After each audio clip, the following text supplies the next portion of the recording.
हरे कृष्णा। तो चलिए आज से हमारा जो श्रीमद् भागवत गीता का जो मेन श्लोक है उसी के ऊपर चर्चा होंगे। तो पहला अध्याय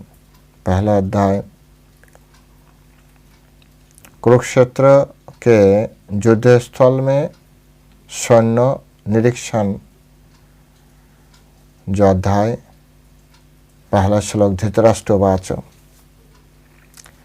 हम शुरू करेंगे, पहले छोटा एक मंगलाचरण करेंगे बाद में। नमो ओम विष्णुपादाय कृष्ण पृष्ठाय भूतले श्रीमती भक्ति वेदांत स्वामिनिति नामिने नमस्ते सरस्वती देवी गौरवाणी प्रचारिणे निर्विशेष शून्यवादी पाश्चात्य देशतारिणे वांछा कल्पतरुर्भश्च कृपा सिंधु वच पतितनां पावनेभ्यो वैष्णवेभ्यो नमो नमः। जय अनंत कोटि वैष्णववृंद की जय, श्रील प्रभुपाद की जय, श्रीमद् भागवत गीता श्रवणकारी गौर भक्त वृंद की जय, निताय गौर चेतनाथ प्रति प्रमानंदे हरि बोल। हरे कृष्ण। ओम नमो भगवते वासुदेवाय, ओम नमो भगवते वासुदेवाय, ओम नमो भगवते वासुदेवाय। श्रीमद् भागवत गीता प्रथम अध्याय धृतराष्ट्र उवाच। धर्मक्षेत्रे कुरुक्षेत्रे समोवीता जजुच्छव मामकपाण्डवश्चैव किमाकुर्वत संजय। धर्मक्षेत्रे कुरुक्षेत्रे समोवीता जजुच्छव मामकपाण्डवश्चैव किमाकुर्वत संजय। हरे कृष्ण। तो यही मेरा पहला श्लोक है। तो इसके ऊपर श्रील प्रभुपाद ने जो अनुवाद किया हिंदी में, तो अभी वो पहले सुनेंगे अनुवाद। धृतराष्ट्र ने कहा, हे संजय, धर्मभूमि कुरुक्षेत्र में युद्ध की इच्छा से एकत्र हुए मेरे तथा पांडवों के पुत्रों ने क्या किया। फिर से एक बार अनुवाद पढ़ रहा हूँ। हे संजय, धर्मभूमि कुरुक्षेत्र में युद्ध की इच्छा से एकत्र हुए मेरे तथा पांडु के पुत्रों ने क्या किया। हरे कृष्ण। जय श्रील प्रभुपाद की जय। तो अभी श्रील प्रभुपाद के द्वारा इस श्लोकों पर जो तात्पर्य है उस तात्पर्य के आलोक में हम ये भगवद गीता समझने के कोशिश करूँगी। और इस श्लोक से हमारा जीवन में क्या क्या अच्छा परिवर्तन कर सके वो भी हम देखेंगे। तो पहले तो एक बात हमें समझना है, जो ये जो भगवत गीता इस भौतिक जगत में कोई ऐसा बुक से जो ज़्यादातर लोग पढ़ लिया वो है भगवत गीता। ज़्यादा से ज़्यादातर लोग ऑलरेडी ये भगवत गीता माने सबसे ज़्यादा पाठ किया, पढ़ा, बहुपठित एक ग्रंथ है। इसमें जो उल्लेख है कि मनुष्य को चाहिए कि यह श्री कृष्ण के भक्त की सहायता से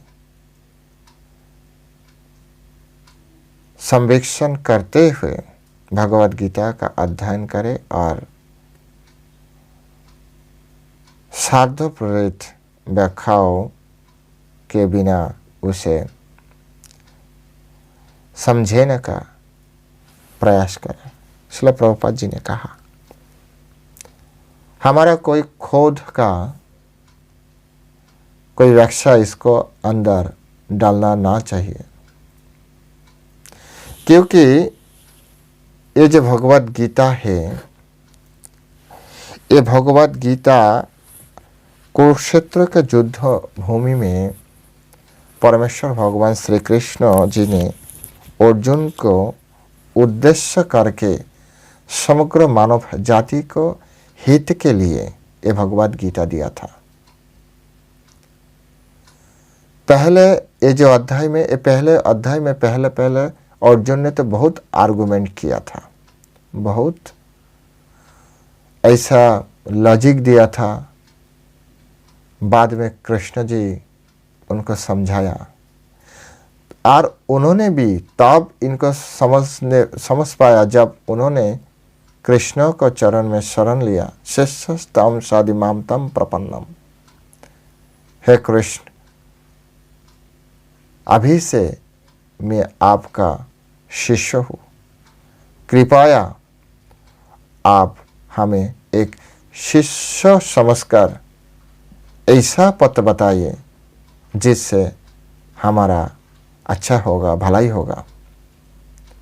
तो श्रील प्रभुपाद जी ने उस पॉइंट को बहुत स्ट्रांगली कोट किया। ये भगवत गीता हमें कैसे समझना चाहिए? जैसे अर्जुन ने समझा। और इस भगवत गीता के ऊपर प्रवचन करने के लिए हमें क्या करना चाहिए? जैसे हमारा गुरु परंपरा में शिक्षण हमें मिला, किसी को खोद का कोई भी भाव इसको साथ में युक्त करना नहीं चाहिए। कैसे?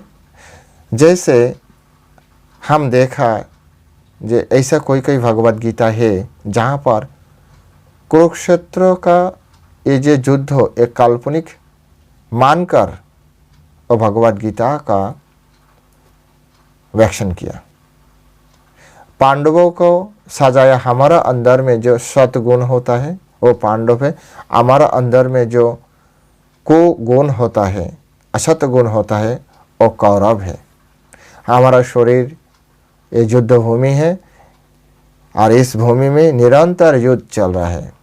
श्रील प्रभुपाद जी ने बोला जे ये जो व्याख्या ये पूर्णतः गलत व्याख्या है। क्योंकि सही कौन है? पहले तो देखिए, ये एक ऐतिहासिक घटनाएं है। ऐतिहासिक घटनाएं काल्पनिक नहीं होता, सत्य घटना होता है। आज भी भारतवर्ष में एक कुरुक्षेत्र के स्थान को आपको मिल ही जाएगा, आज भी मिल जाएगा। वहाँ पर अभी जो रिसर्च चल रहा है, रिसर्च से पता चला हाँ यहाँ पर आज से लगभग 5000 साल पहले यहाँ पर बहुत बड़ा एक युद्ध हुआ था।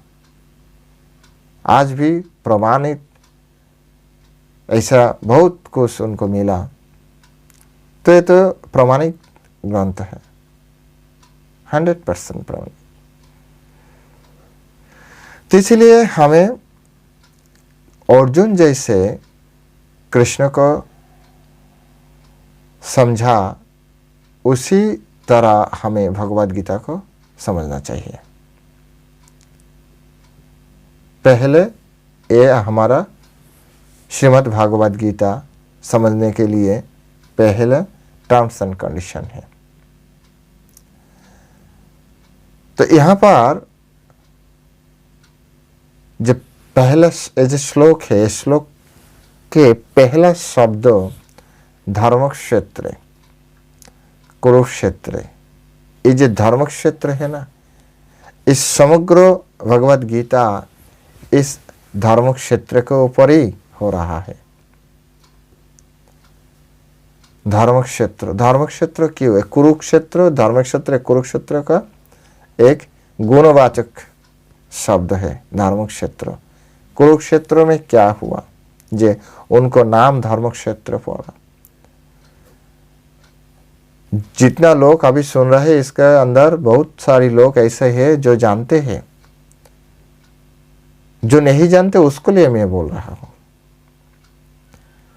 कुरुक्षेत्र पूरा काल में शास्त्र में तो ऐसे ही लिखा, पूरा काल में, कितना साल पहले मुझे पता नहीं, पूरा काल में उस स्थान में एक राजा का निवास था जिसका नाम था कुरु।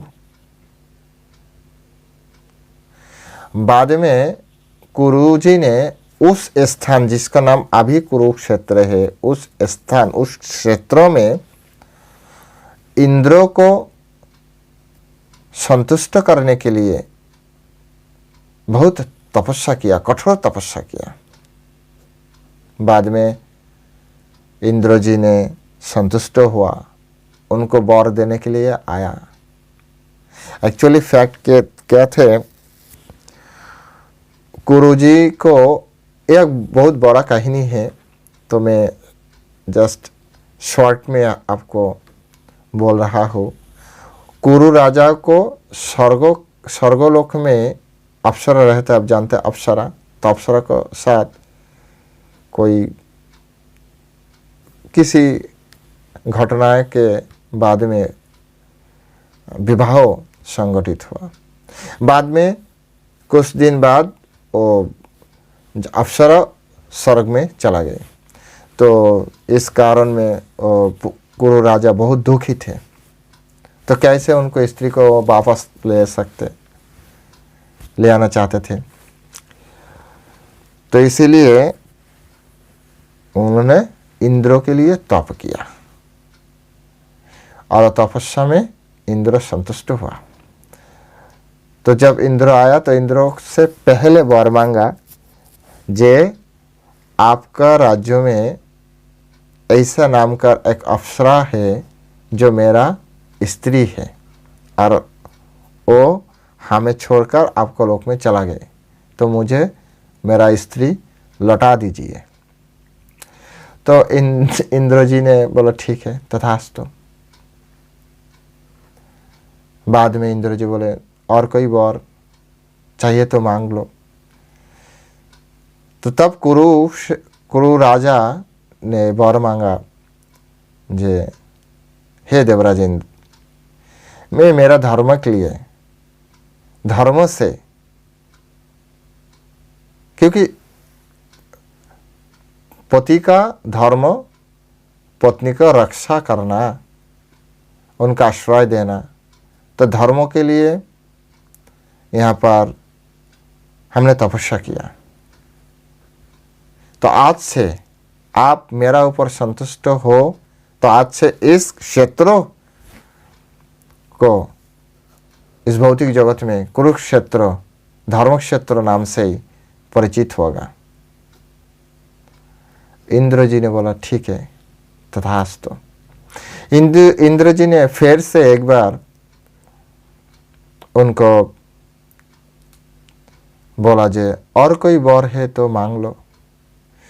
तो तब गुरु जी ने बोला, देखिए मैं यहाँ पर सिर्फ आपके लिए ही तपस्या किया, और आप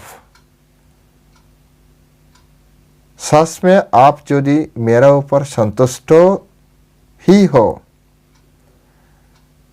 तो आप वचन दीजिए, इस धर्म क्षेत्र कुरुक्षेत्र में कोई प्राणी, कोई धर्मों के कारण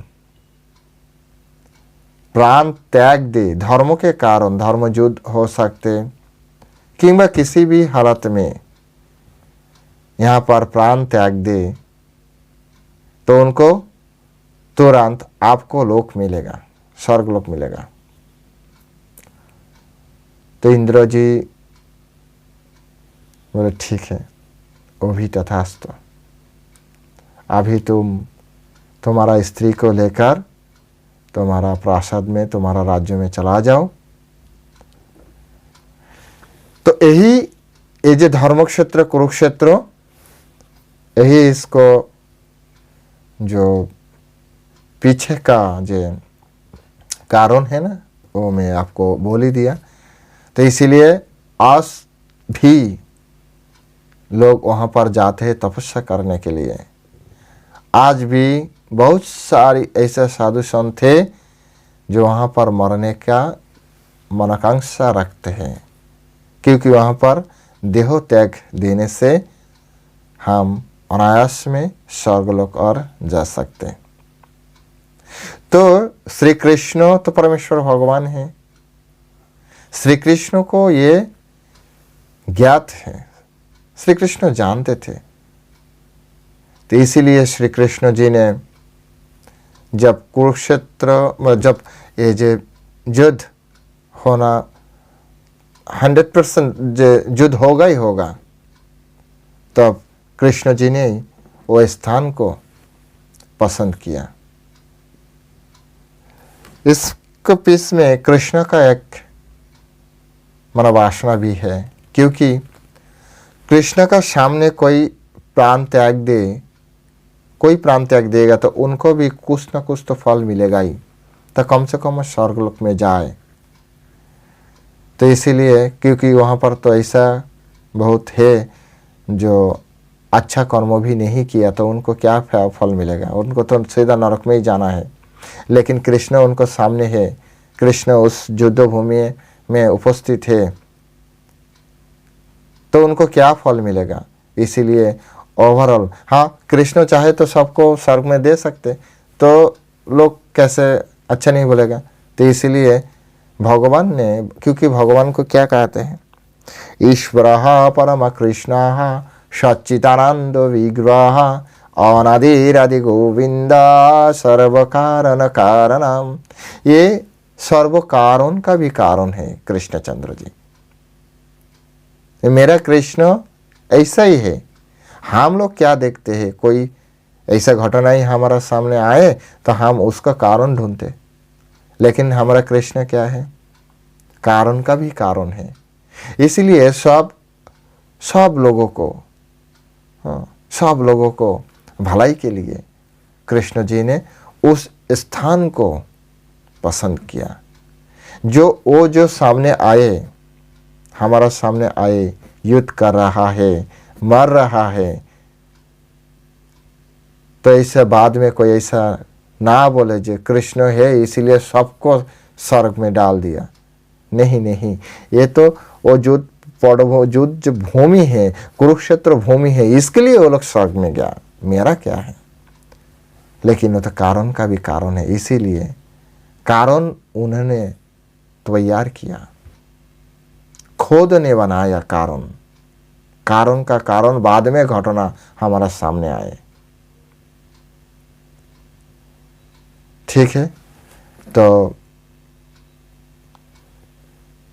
छोटा मोटा एक ज्ञान आपको मिल ही गया।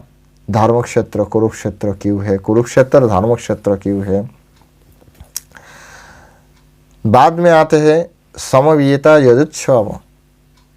वहाँ पर उभय पक्षीय सेना कौन कौन, ममोका पांडवाश्चैव।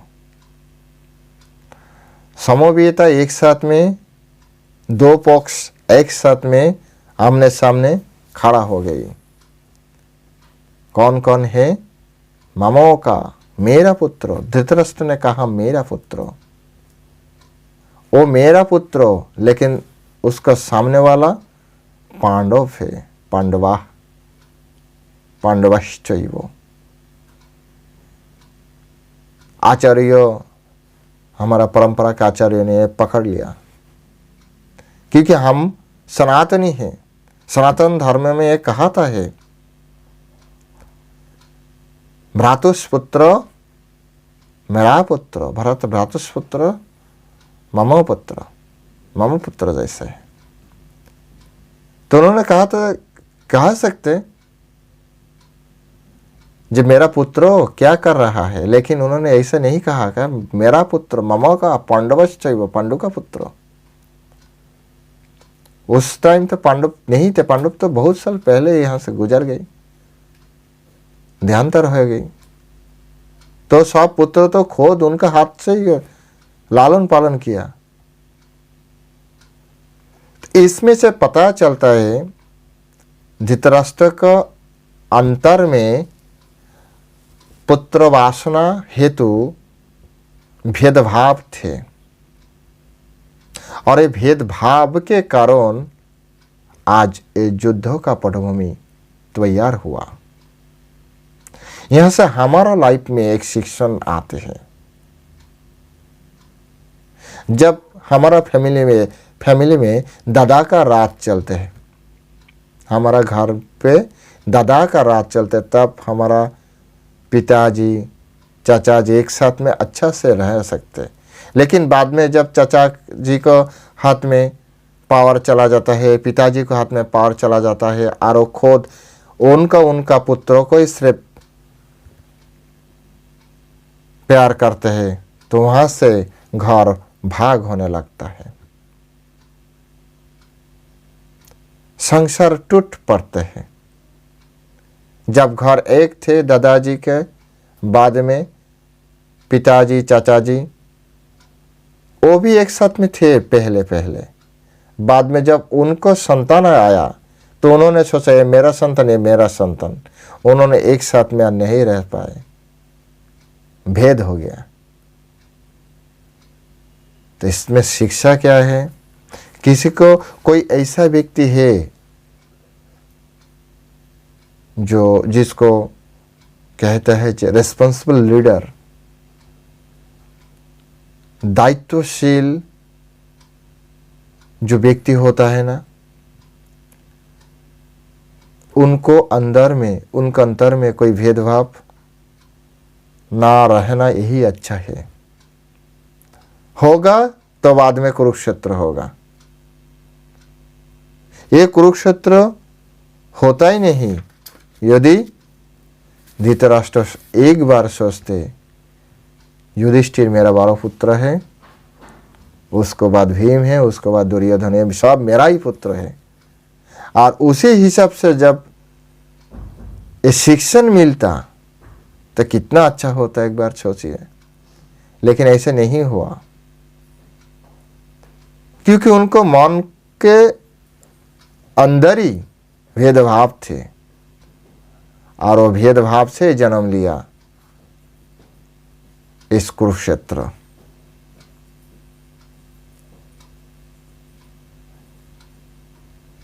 तो यहां से भक्तगण एक शिक्षा जरूर लीजिए, कभी भी किसी भी क्षण कोई भी स्थिति आ जाए, भेदभाव ना रखिए मन में। उनमें से किसी को अच्छा नहीं होता, किसी को अच्छा नहीं होता। श्रीमद् भगवद गीता उसका प्रमाण है, कुरुक्षेत्र युद्ध महाभारत उसका प्रमाण है। भेदभाव से अच्छा नहीं होता। जितना जल्दी हो सके अंदर को जो भेदभाव है, हमारा खुद अंतर में जो भेदभाव रहते हैं, वो त्याग दीजिए।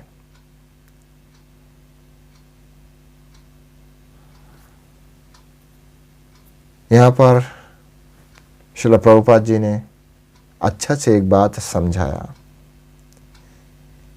ये जो युद्ध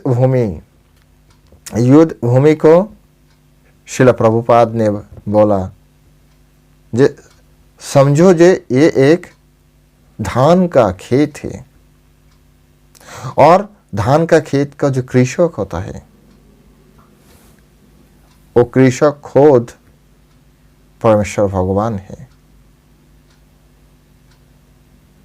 मालिक परमेश्वर भगवान है, वो खुद वहां पर उपस्थित है। और ये धान खेत का धर्म रूप धान्य है युधिष्ठिर पंच पांडव, और वो जो आगाछा होता है, जंजाल होता है, वो है दुर्योधन। तो वहां पर कृष्ण का काम क्या है, कृषक क्या करते हैं? जो आगाछा होता है, हाँ, अवांछित जो पद, अवांछित पद, वो वहां से उखाड़ कर फेंक देते हैं। ऐसे ही परमेश्वर भगवान श्री कृष्ण जी वहां पर उपस्थित है और जितना भी अवांछित पौधे वहां पर इस भौतिक जगत में उस टाइम थे, उसको उखाड़ कर एक वो फेंक देगा। अंत में धर्म का ही विजय होगा, क्योंकि वो धर्म स्थान में धर्म ही रहेगा। तो इस श्लोक से ही हमें पता चलता है महाभारत का अंत में क्या होगा। और भी एक कारण है यहाँ पर, इस श्लोक का किमा कुर्वत संजय, इसका कारण क्या है। पहला देखिए, पहला क्या बोला, समिवेत यदुच्छव मामोका पांडवश्चैव। धृतराष्ट्र ने कहा मेरा पुत्र और पांडव का पुत्र एक साथ में क्यों हुआ, समवेत यदुच्छव, युद्ध का लालच में हुआ। बाद में क्यों प्रश्न किया कि माँ कुर्वत संजय, संजय बाद में क्या किया, यह कोई प्रश्न है, ये कोई प्रश्न हो सकते हैं। आप ही बोला जो वहां पर युद्ध के लालच में और दोनों एक अपर के सामने हैं, तो अभी क्यों प्रश्न कर रहा है। अभी क्या क्रिकेट खेलेगा, फुटबॉल खेलेगा, युद्ध करेगा। लेकिन संशय क्यों, संशय इसीलिए, ये जो धृतराष्ट्र है ना, ये भी बहुत बड़ा ज्ञानी है। अभी ये आसक्ति के कारण ये अंध है, मोहांध है, लेकिन ज्ञानी भी है। ये जो इतिहास मैंने पहले पहले आपको बताया ना, जो दो क्षेत्र कुरुक्षेत्र के क्योंकि धर्म क्षेत्र कहता है, वो ज्ञान उनको भी है, उनको भी है। प्रॉब्लम क्या है, धर्म क्षेत्र होने से धर्मों को अच्छा प्रभाव मिलता है, ज्यादा से ज्यादा शक्ति मिलता है। और धर्म क्षेत्र होने के नाते, होने के कारण अधार्मिकों को पावर शक्ति घाटती है, घाट जाते हैं, प्रभाव नष्ट होता है। वही उनका संशय का कारण थे। दो कारण क्या थे, एक तो दुर्योधन धर्मों क्षेत्रों के कारण प्रभाव से मान लिया ठीक है युधिष्ठिर आप मेरा बड़ो भाई, बेकार युद्ध करने से हमें क्या फायदा मिलेगा, तो ठीक है आप राजाधिराज में युवराज, ये एक हो सकते, नहीं है तो ठीक है आपका राज्य आप ले लीजिए, युद्ध का कोई प्रयोजन नहीं है, मेरा गलती हो गई। क्योंकि धर्म का प्रभाव से धार्मिक भाव आ सकते हैं। लेकिन धृतराष्ट्र के मन में ये दोनों का जो इच्छा है ना, ये दोनों ही उनका इच्छा नहीं थे। धृतराष्ट्र इतना सिंहासन का लालच थे उनका मन में, इतना लालच, वो चाहता थे मैं तो जन्मांध है, इसलिए मेरा ही राज्य पांडु ने ले लिया, पांडु को दिया गया था। लेकिन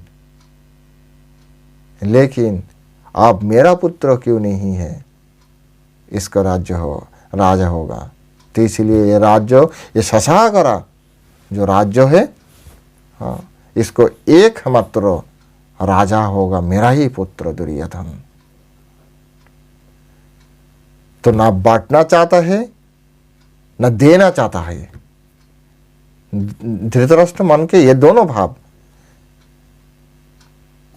बांटने भी नहीं देना चाहता है और पूर्ण रूप से देना भी नहीं चाहते हैं। राजा किसी भी हालत में मेरा ही पुत्र होना चाहिए। इसीलिए ये जो संशय किमा कुर्वत संजय, ये संशय का कारण ऐसा है। संशय हुआ भी धर्म क्षेत्र कुरुक्षेत्र के कारण में। तो आपको मुझे लगता है आपको समझ में आ ही गया कि किस लिए प्रश्न ने पूछा। सिर्फ हमारा इससे शिक्षा लेना है, जहाँ हमारा मन में भेदभाव ना रहे और किसी भी हालत में युधिष्ठिर के तरह व पंच पांडवों को तरह हमें धर्म को छोड़ना नहीं चाहिए, अधर्मों को पकड़ना नहीं चाहिए। नहीं तो आज नहीं काल कृष्ण का इच्छा से हमें यहाँ से उत्खत कर देंगे, उखाड़ कर फेंक देंगे। सदैव हमें याद रखना है, धर्म का जय होना ही है, धर्म का जय होगा ही। इसमें कोई तिल परिमाण भी असत्य नहीं है। धर्मम परम विजयते, धर्म का जय निश्चित है। हरे कृष्ण। जय श्रील प्रभुपाद। सब भक्तगण स्वस्थ रहे। बाद में आपके साथ और भी श्लोक में बातचीत होगा। तब तक आप अच्छा रहे। हरे कृष्ण।